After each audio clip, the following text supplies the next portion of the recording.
तैयार हो जाओ दोस्तों, स्वागत है आपका मेरे चैनल सुपर लेवल मानवा में। इस चैप्टर की शुरुआत वहां से होती है जहां से पिछला चैप्टर खत्म हुआ था। हम चैप्टर की शुरुआत में देखते हैं कि जीनिया के फादर उसको हेड पहनाते हुए बोलने लगते हैं कि इसको पहन लो वरना सूरज तुमको जला देगा। आज कुछ गर्मी ज्यादा है, चलो मुझे ये देना, हरी मिर्च, चेरी और tomato.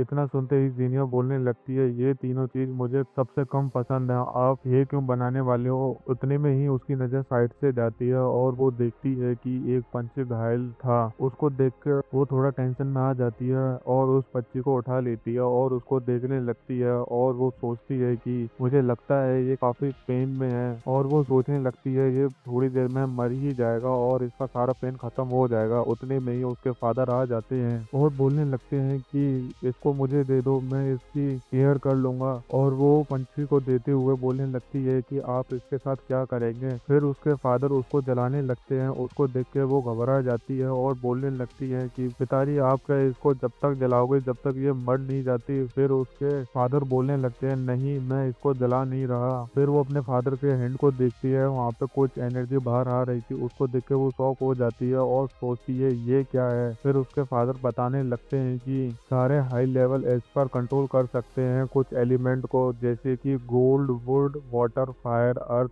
Wind, lightning, yin Yang and sound. और ये सब अपनी मर्जी से मैनिपुलेट कर सकते हैं जो भी हाई लेवल के एस्पर होते हैं। सेलेस्टियल सिटी में ऐसे काफी सारे हैं जिनके पास ये सारी चीजें हैं, और उनमें से भी काफी कम लोग हैं जो कि अपने एलिमेंट को ढंग से परफॉर्म कर पाते हैं, और उनमें से मैं एक हूँ। और उस पंछी को ठीक करने के बाद उसको उड़ा देते हैं और जीनिया सोचने लगती है ये ठीक हो गया। और उसके फादर बोलने लगते हैं कि जो भी अपनी पावर पे पूरी तरह से कंट्रोल कर लेता है वो ये सब कुछ कर सकता है। उस पंछी को उड़ते हुए देख जीनिया सोचने लगती है फ्लेम ने इसको जलाया नहीं, इसको हील कर दिया। फिर उसके फादर बोलने लगते हैं कि मैंने बस इसको थोड़ा बहुत बूस्ट दिया है और कुछ नहीं। फिर उसके फादर खड़े होते हुए अपनी फ्लेम को अपने चारों तरफ फैलाने लगते हैं और बोलने लगते हैं कि अगर तुम फायर को फायर की तरह देखोगी तो वो एक डिस्ट्रक्टिव फोर्स जैसा है। अगर तुम इसको ऐसे ही यूज करोगी तो लोग सोचेंगे कि तुम बस लोगों को मारना जानती हो।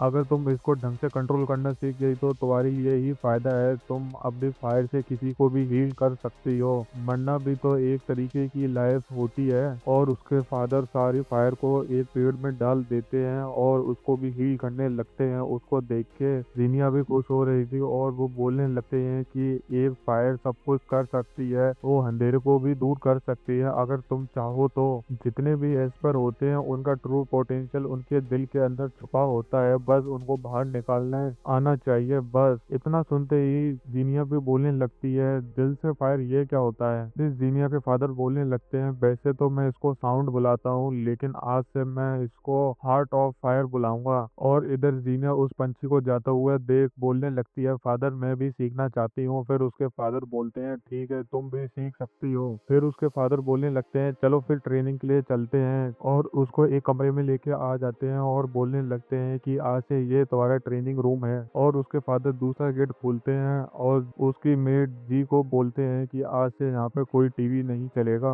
आज से यहाँ पे जीनिया ट्रेनिंग करेगी। इतना सुनते ही उनकी मेड जी बोलने लगती है ठीक है मास्टर। उसको देख जीनिया भी उसको ग्रीटिंग करने लगती है हेलो जी मैम। इतना सुनते ही वो भी खुश हो जाती है और वो और उसके फादर दोनों ट्रेनिंग करने लगते हैं। इधर जीनिया अपने हाथों को देखते हुए सोचने लगती है कि मैं अपने हाथों में फ्लेम कैसे लेके आऊं। और उसके फादर बता रहे थे तुम बस सोचो और तुम्हारी फायर तुम्हारे हाथों में आ जाएगी, लेकिन जीनिया नहीं कर पाती। उतने में ही उसके फादर उसके हाथ में फायर दे देते हैं, वो खुश हो जाती है। उतने में ही वो अपनी पावर को बढ़ा देते हैं। उस वजह से जीनिया को लगता है ये काफी गर्म है, और सच में उन्होंने अपनी पावर कुछ ज्यादा ही बढ़ा दी, जिससे जीनिया भी जल जाती है। और उसके फादर बोलते हैं सॉरी बेटा मेरी वजह से हुआ है ये सब कुछ। इधर बाहर उसकी मेड डेट देखने में लगी हुई थी, कितने दिन हो गए इनको ट्रेनिंग करते हुए। इधर जीनिया जब भी कोशिश करती उसके हाथ में फायर ज्यादा ही हो जाती, उस वजह से उसको बैक फायर हो जाता। इतना ध्यान रखना इन्होंने 7 जुलाई से स्टार्ट करा था। जीनिया फेल होने के बाद भी हार नहीं मानती और बोलने लगती है मैं दोबारा से ट्राई करूंगी, और वो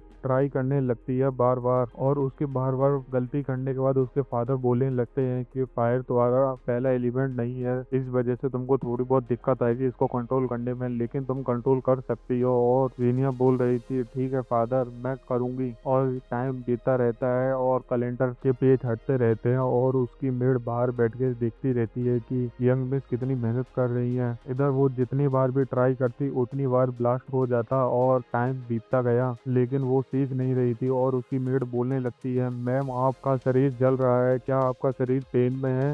लेकिन जीनिया सुनती किसी की नहीं, वो तो बस ट्रेनिंग करती रहती है और टाइम बीतता रहता है। और बाहर उसकी मेड सोचती रहती है कि मैम कितनी मेहनत करती हैं। ऐसे ही टाइम बीतता रहता है और जीनिया और उसके फादर दोनों ट्रेनिंग रूम में जा रहे थे और जीनिया के फादर मेड से बोलते हैं कि तुम लंच को तैयार रखना। इतना सुनते ही उसकी मेड बोलने लगती है ठीक है मास्टर मैं आपका लंच तैयार रखूंगी। फिर वो दोनों ट्रेनिंग करने चले जाते हैं। इधर फिर से टाइम बीत जाता है और फिर से अपनी जीनिया ट्रेनिंग के लिए जा रही थी और उसके फादर और उसकी मेड देख के टीवी देख रहे थे और सोचते हैं कि ये डीमन लॉर्ड कितना कूल है। इधर जीनिया बोलने लगती है कि मैं ट्रेनिंग पे जा रही हूँ और वो देखती है कि उसके फादर नहीं आ रहे तो उनको खींच के वो भी ले जाने लगती है और बोलती है आप भी आ रहे हो मेरे साथ ट्रेनिंग करने के लिए। और उसके फादरों को देखो वो बेचारा रो रहा था क्योंकि उसको टीवी देखनी थी और टाइम बीतता रहता है ट्रेनिंग करने में। एक दिन वो बेचारी बाहर आती है और देखती है उसकी मेड सोफे पे लेटी हुई थी और उसको ब्लैंकेट उड़ाते हुए बोलने लगती है कि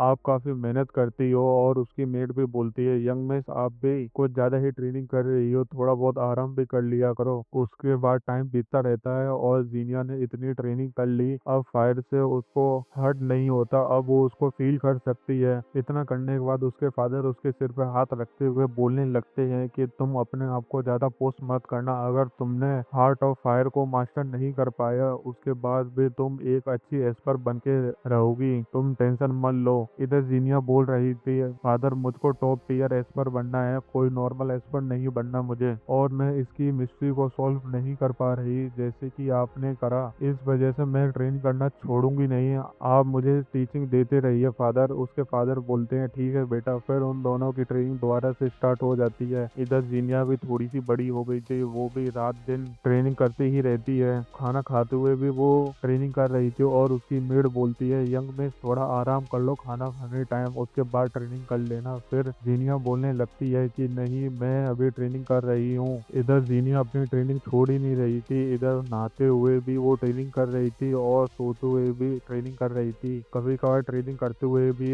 वो ज्यादा पावर लगा देती थी, उसकी वजह से उसका बेड जल जाता था। फिर उससे बचते हुए अपनी मेड को बोलती थी मैम मेरी आके मदद करो, और उसकी मेड आके उसकी मदद कर देती। उसके सामने काफी सारे आग बुझाने वाले रख देती है जिससे वो अपनी फायर को बुझा सके और वो दोबारा से ट्रेनिंग करने लगती है अपने फादर के साथ। वो बार बार हारती लेकिन हार नहीं मानती और वो बार बार मेहनत करती और बार बार फेल होती तब भी वो हार नहीं मानती। वो बार बार बोलती रहती है दोबारा से करते हैं फादर, और वो करती ही रहती है चाहे जितनी बार भी वो हारे, पर हर बार वो उठ के खड़ी हो जाती है और अपने फादर को बोलती फादर एक बार और ट्रेनिंग को स्टार्ट करते हैं, चलो स्टार्ट करते हैं। और वो लगातार ट्रेनिंग करती ही रहती है और लगातार फेल होती रहती है, लेकिन वो अपने फादर से कभी ये नहीं बोला कि फादर अब इस ट्रेनिंग को रोक दो। वो अपनी ट्रेनिंग को चालू ही रखती है और वो कभी भी हार नहीं मानती। इधर अपना सीन शिफ्ट होता है उसकी मेड पे और उसके फादर पे। उसकी मेड आके पूछती है कि आज डिनर में एग प्लांट और पटेटो बना ली क्या। जब भी वो जीनिया को फादर को यंग या लॉर्ड बोलने में रोक जाती थी उसके फादर कुछ नहीं बोलते थे और कभी कभार वो सावन भी लेके आती थी और बोलती थी इस बार मैं यंग मिस के लिए शूज लेके आई हूँ। इस बार फिर से वो यंग या लॉर्ड बोलने में अटक रही थी। फिर उसके फादर बोलने लगते हैं कि तुम मुझे कुछ भी बोल लो मैं बुरा नहीं मानूंगा। और इन दोनों की ट्रेनिंग में जब भी जीनिया अपनी पावर से कंट्रोल खो देती थी वो भी खड़ी रहती थी उस आग को बुझाने के लिए और बोलती थी यंग मास्टर थोड़ा आराम से, यंग मिस जल जाएंगी। और इनकी ट्रेनिंग चलती ही रहती है इस प्रकार। फिर हमको एक लोग को दिखाते हैं अंधेरे में क्योंकि आज जीनिया का 10th बर्थडे है। उसके फादर और उसकी मेड उसको सरप्राइज देने के लिए आए थे और उसके फादर बोलने लगते हैं कि आज पूरा 1 साल हो गया जब से तुम हमारे साथ रहने लगी हो और ये तुम्हारा फेवरेट केक स्ट्रॉबेरी केक। इतना सुनते ही उसकी मेड बोलने लगती है यंग मास्टर स्ट्रॉबेरी केक जीनिया का फेवरेट नहीं है। लेकिन उसके फादर सुनते कहाँ हैं किसी की, वो तो बोल रहे थे हैप्पी बर्थडे बेटा और हैप्पी एनिवर्सरी, और वो सेलिब्रेट करने लगते हैं। और उसके फादर उसके लिए गिफ्ट भी लेके आए थे और बोलते हैं कि ये वाले पेयर को तुम हमेशा अपने साथ लेके घूमती हो, मैंने देखा था कि वो टूट गए, इस वजह से मैंने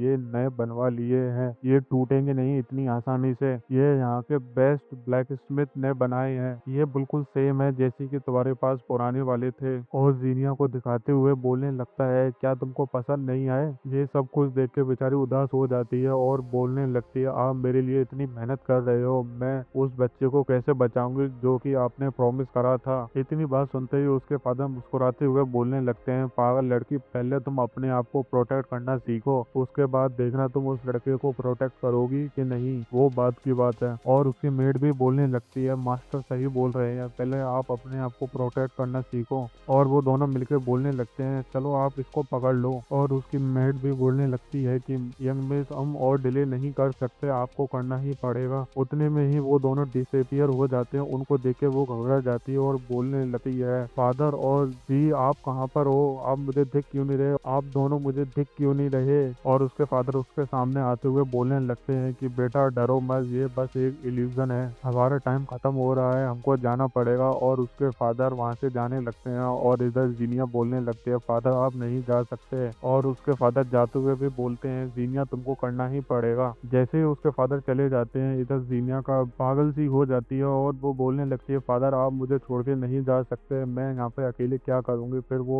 उदास होकर जमीन पर बैठ जाती है। जैसे ही वो सामने देखती है, वो स्टिक उसके सामने थी और उसको वो पकड़ने के लिए जाती है और सोचती है कि इस बार मैं इसको छोड़ूंगी नहीं, मैं इस बार इसको पकड़ूंगी। और वो खड़े होकर भागने लगती है और वो पूरी दम लगा के भागती है और वो सोचती है कि मैं इस बार इसको पकड़ लूंगी। और वो उसको पकड़ लेती है और सोचती है, फादर देखो मैंने इसको पकड़ लिया। उतने में ही वो अपने हाथ को देखती है और देखती है कि वो उसके हाथ से गायब हो जाता है। और वो सोचने लगती है, कहाँ गया फादर? वो आखिरी निशानी थी जो कि आपने मुझे दी थी, मैं इसको इतनी आसानी से छोड़ूंगी नहीं। उतने में ही उसके हाथ में फायर आ जाती है और वो सोचने लगती है कि इस बार मैं इसको छोड़ूंगी नहीं, इस बार मैं इसको कंट्रोल करूंगी और मेरी फेथ मेरे हाथ में है और मैं इसको कभी नहीं छोड़ूंगी और मैं इसको वैसे ही बढ़ाऊंगी जैसे कि आपने मुझसे बोला। और वो चार्ज अप होने लगती है। फिर अपना सीन प्रेजेंट में आ जाता है। इधर गुआन बोल रहा था, पहले तुम इसको चेक करो, कंफर्म करो कि ये मरी के नहीं। उतने में वो बोलने लगता है, मी पीछे देखो।